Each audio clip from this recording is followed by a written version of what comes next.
In just a decade, fentanyl has emerged as the deadliest drug in American history. All it takes is 2 milligrams, fraction of the size of a penny, to cause an overdose.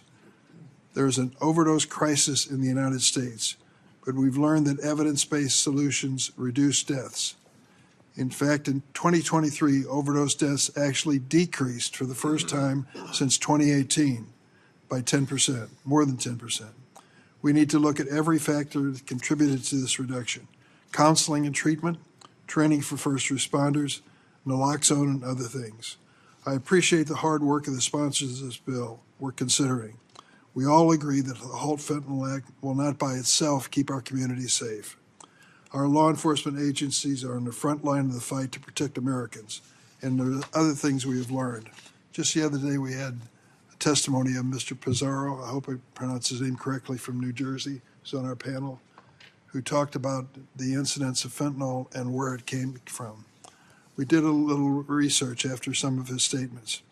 The National Crime Prevention Council estimates that 80% of teen and young adult fentanyl poisoning can be traced to social media.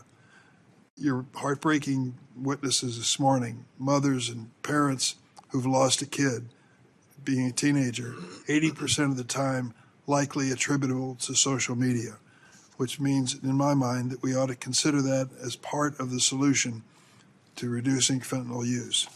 Politically motivated purges of senior law enforcement at DOJ and the FBI diminishes our ability to hold traffickers accountable and cut off the supply of fentanyl. So we need to make sure that this remains a priority in terms of our activity and funding. Getting fentanyl off the streets is a Herculean task that will require us all to put politics aside and across the aisle work to make this a bipartisan effort. I yield.